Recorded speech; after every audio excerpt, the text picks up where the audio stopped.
Everything about the SAT and the ACT is a total mess right now in college admissions, and it's really hard for you as a student or a parent to get an honest, thoughtful answer as to whether or not you actually need these tests in 2023. So let's start with the easy answers. If you're applying to any of the test required colleges, that's any of the colleges on this list right here, then you gotta take the SAT or the ACT because you're applying to a college that will not accept your application if you don't have it. Easy. On the other side of the token, there are the test blind colleges. Those are the colleges on this list right here.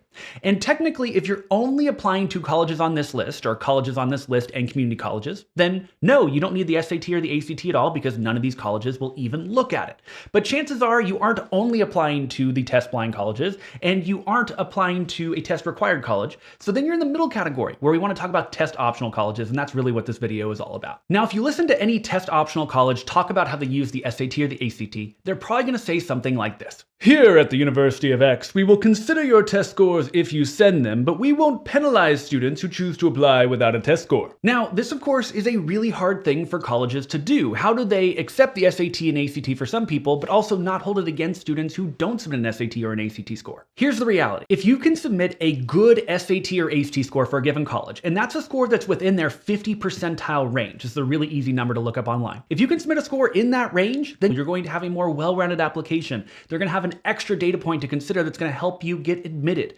So as a general rule, if you're applying test optional and you can score in the range they're looking for, you want to send in your SAT ACT score because that's definitely going to make your application stronger. Let's talk about who really should or might even need to take the SAT or the ACT, because while that's a really general discussion of how these tests work, I actually want you to have an understanding of a lot more of the nuance, and this is where this gets really interesting. So we've already talked about the first group of students. If you're applying to any of the test required colleges, then you need to take the SAT or the ACT. That's simple. The second group of students who should take the SAT or the ACT are students applying to highly selective colleges. Now, colleges are a little sketchy about publishing the admit rates for students who did apply with an SAT or ACT score against students who didn't. It's actually very hard to find this data because they're trying to pretend like they're not penalizing the people that don't submit SAT ACT scores.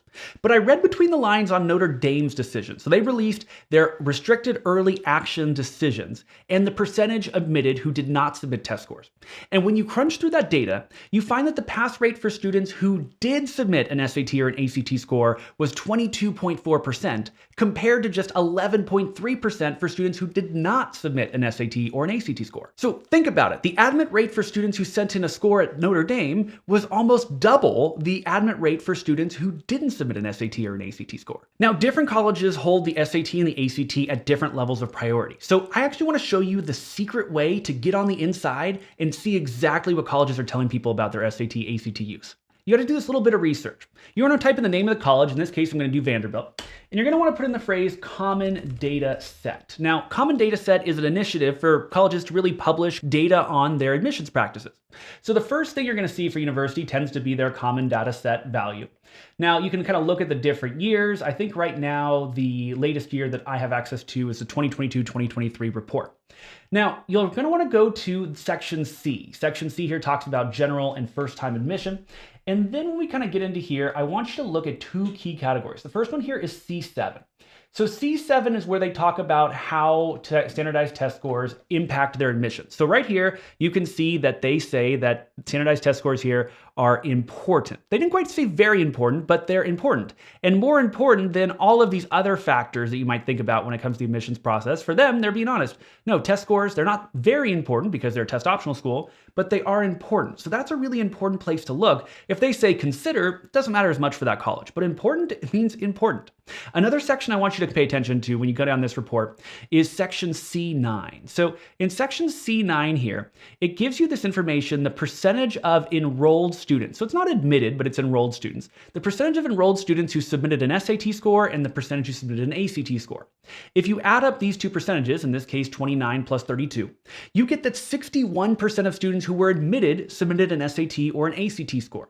So that means that the 39% who didn't get admitted had to have something really good going on in their application. So if you do this research in your college, over half the students admitted sent in an SAT or an ACT score, then you probably want to send one in too. Here's the report for Princeton. I just typed in Princeton, data set. For them, you're going to see standardized test scores. They straight up say it's very important. If a college says very important, even if it's test optional, you should be taking the SAT or the ACT. And then check this out. In that section C9 right here, What percentage of students submitted an SAT or an ACT score? 64% submitted an SAT score, 27% submitted an ACT score. That's 91% of students submitted an SAT or an ACT score. That's really hard. You have to be amazing to be one of those 9% who gets in without one. Obviously, it would help to have a rough draft of your college list, or at least just a brainstorm of colleges you might be interested in. That way you know which colleges to look up, because this data isn't that hard to look up. It's just a Google search, but it takes a little bit of effort. So okay, that's one of the ways that we're thinking about how the SAT or the ACT work. But let me tell you some other factors that you actually should consider that not many people are talking about. Now, I'm not saying this is fair, but one of the groups that really should take the SAT or the ACT, and quite frankly, it's almost expected of, is any student that comes from a family that can afford to take test prep. Check out this interview from the former Dean of Admissions at Harvey Mudd College, which is one of the top engineering colleges in California. If you are a student who is from a family that can afford to do tests and afford to get help with test prep, I highly recommend you do, and that you submit scores. Because it is almost, can't say completely, but almost expected of you. Now, the only reason that this guy can say that is because he's no longer in a formal admissions role. He's no longer the director of admission at Harvey Mudd. But that also means that he has the perspective to be able to tell us the truth when people who do work in admissions offices are very hesitant to do so. The reality is that if your family can afford test prep, then if you don't submit an SAT or an ACT score, colleges will assume that you prepped anyway. That's not necessarily fair, but they're going to assume you prepped anyway. And they're going to assume you didn't do well. And here he puts it even more directly. Given that aspect, and you are a higher income sort of family, and you opt not to take the test or not to submit the test, I think most highly selective schools will assume that you have chosen not to submit the test because you didn't do well. Another group of students who totally should consider taking the SAT or the ACT are going to be students who are looking for scholarship money to help them pay for college. Check out how your SAT, ACT score affects your college scholarship possibilities. Even at colleges that are test optional, the SAT and the ACT can still be required to earn scholarships. So this is from the Oklahoma State University website. Check this out. They say students have the option to apply to OSU without consideration of a test score. And then it goes on to say, currently consideration for most university scholarships requires an official test score from the SAT or the ACT. So even if you can apply test optional and get in, if you want these kind of scholarship values, you're going to have to actually send an SAT ACT score, because check out how much money that can be. Here's the table for the scholarship awards. Let's say that you had a 3.4 GPA. So in the scholarship table, if you didn't submit an SAT ACT score, you just had a 3.4 GPA, you'd qualify for $6,000 a year in scholarship money at Oklahoma State, in this example, applying as an out-of-state resident. But let's say that with that 3.4 GPA, you were able to get a 24 on your ACT, which is super doable if you do some prep. Well, with a 24 on your ACT and anything above a 3.0 GPA, now you qualify for $10,000 a year in scholarship money. That's an additional $4,000 per year and $16,000 over 4 years just from taking the SAT or the ACT. And because of that, you're going to want to have a strong SAT, ACT score if you want to make sure you're not only maximizing your odds of admission, but also maximizing the amount of scholarship money that you might receive. And finally, the last group of students who really should consider taking the SAT or the ACT is anyone who wants to submit their strongest possible college applications. I'll keep it that simple for you. The basic premise is if you can send in an SAT or an ACT score, that's an extra leg for you to lean on, because a lot of colleges might want to admit you, but they might need that extra little information to do so. Check out this interview with the Dean of Admissions at Duke. So they're talking about test optional admissions in this particular interview, and I can link it in the description if you like. But check out this line right here.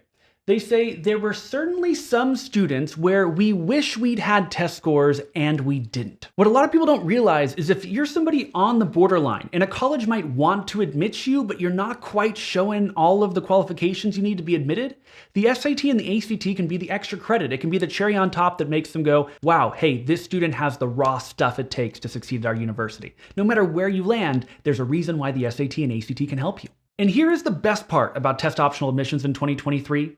Your SAT and ACT score can only help you and they cannot hurt you in the college admissions process, because you get to choose where you decide to send your scores to.